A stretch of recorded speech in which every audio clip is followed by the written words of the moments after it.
Assalamualaikum warahmatullahi wabarakatuh. Kembali lagi di channel Fatur ID.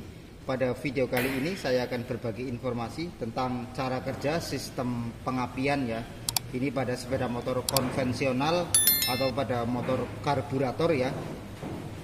Untuk diketahui, sistem pengapian merupakan salah satu syarat agar motor itu bisa hidup ya. Perlu diingat kembali ada 3 syarat ya motor bisa menyala atau bisa hidup, yaitu sistem bahan bakar yang baik.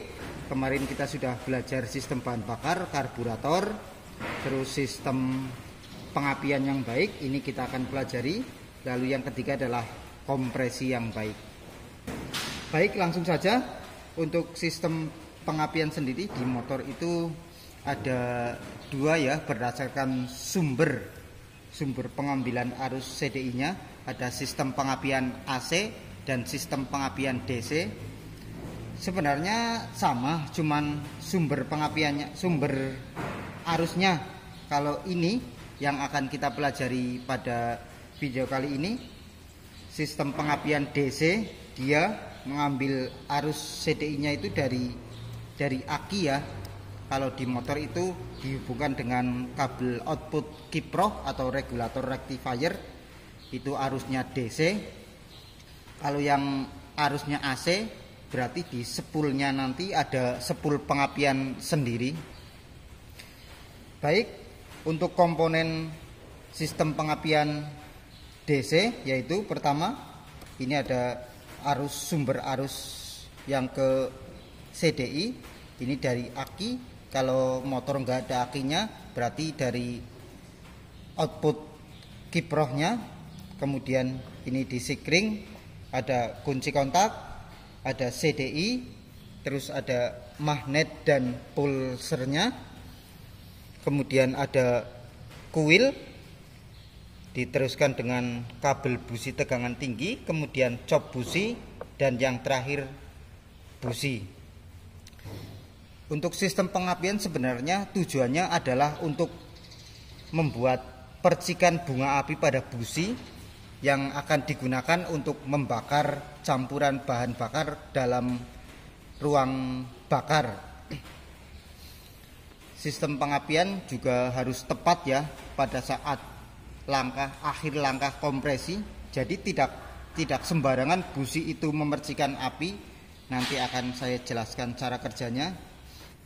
Ini langsung saja. Untuk yang pertama, cara kerjanya, begitu kita kunci kontak on, arus yang dari sumber akinya ini nanti menuju ke sikring.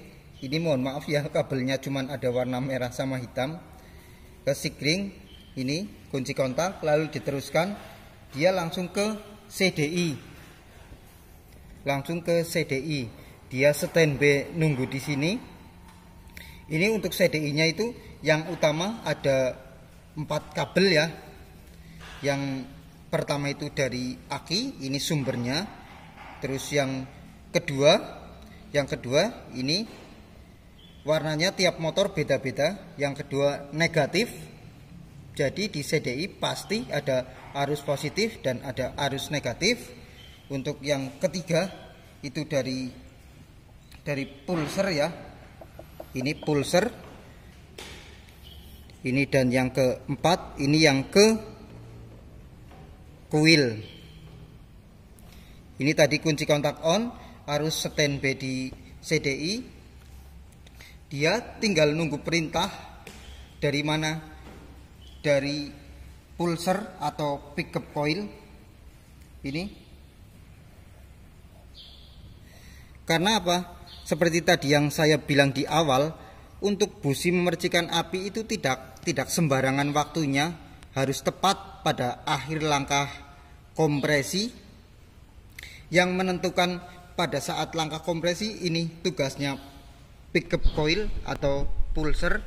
Ini cara kerja pulser. Ini begitu pulser ketemu dengan tonjolan magnet ini magnet seperti ini ya. Ini magnet yang sudah dilepas. Ini ada tonjolannya. Begitu pulser atau pickup coil atau ada yang bilang CKP ketemu sama ini, pasti posisi piston pada pada posisi top seperti ini. Ini ketemu tonjolan. Ini posisi piston pada posisi top. Itu pasti sudah didesain dari pabrikan.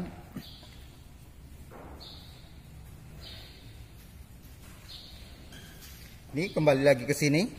Jadi yang menentukan posisi kompresi itu pulser ya, dengan ketemu sama tonjolan di sini. Nanti begitu pulser ketemu sama tonjolan ini akan mengeluarkan arus kecil.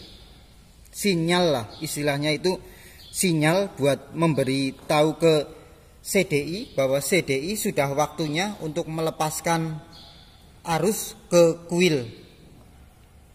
Nah, setelah CDI diberi sinyal bahwa posisi piston pada saat top kompresi, baru CDI melepaskan arus lewat kabel yang ini. Kalau di sini yang putih ke kuil. Arus yang keluar dari sini sudah tinggi ya, bukan 12 volt lagi seperti yang dari kunci kontak, tapi sekitar 30 voltan lah, 30 volt. Lalu di koil itu masih ditinggikan lagi, karena busi untuk memercikan api kan harus tegangan sangat tinggi, kurang lebih itu 30.000 volt. Ini yang meninggikan tegangan itu kuil. Ini makanya kabel kuil itu kabelnya besar, karena ini untuk tegangan tinggi. Ini mungkin ada yang pernah merasakan kesengat setrum kabel busi ya, rasanya seperti itu karena tegangannya sangat tinggi. Jadi bisa meloncat ke sini. Sebenarnya bunga api busi itu hasil dari korsleting ya, arus positif ketemu arus negatif. Arus positifnya dari sini, arus negatifnya itu dari ini. Rumah businya itu, badan businya itu kan ke bodi mesin, ke blok. Sedangkan mesin atau mesinnya itu kan arus negatif. Jadi arus negatif ini ketemu sama arus positif di sini, elektroda busi. Karena tegangan sangat tinggi, jadi arusnya itu meloncat ngejar ke negatifnya. Jadi timbullah percikan bunga api pada busi seperti ini.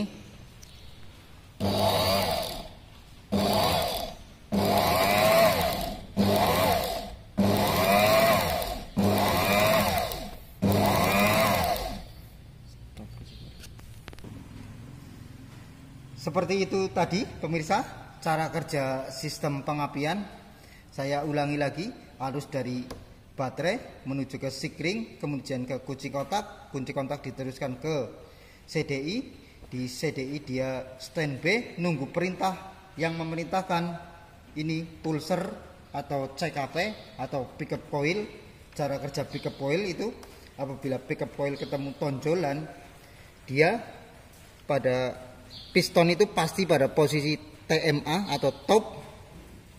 Dia akan memberikan sinyal berupa arus kecil. Dia akan mengaktifkan yang namanya SCR lah di dalam CDI itu, untuk CDI kemudian melepaskan arus menuju ke koil. Karena di dalam komponen CDI ini ada yang namanya kapasitor. Oh iya, perlu diketahui CDI itu singkatan dari kapasitor discharge ignition ya. Kalau di bengkel itu ini otaknya pengapian motor CDI lah. Karena ada kapasitor, arus yang dilepaskan ke koil itu sudah bukan 12 volt lagi, tapi sudah ditinggikan. Seperti yang saya tadi bilang sekitar 30 voltan. Karena busi memerlukan tegangan atau arus yang sangat tinggi, maka fungsinya dari koil itu untuk meninggikan. Ini di dalam koil ini ada kumparan primer dan kumparan sekunder, itu yang membuat tegangan di sini sangat tinggi, sekitar 30.000 volt. Jadi ini arus positif ini akan mengejar ke negatifnya.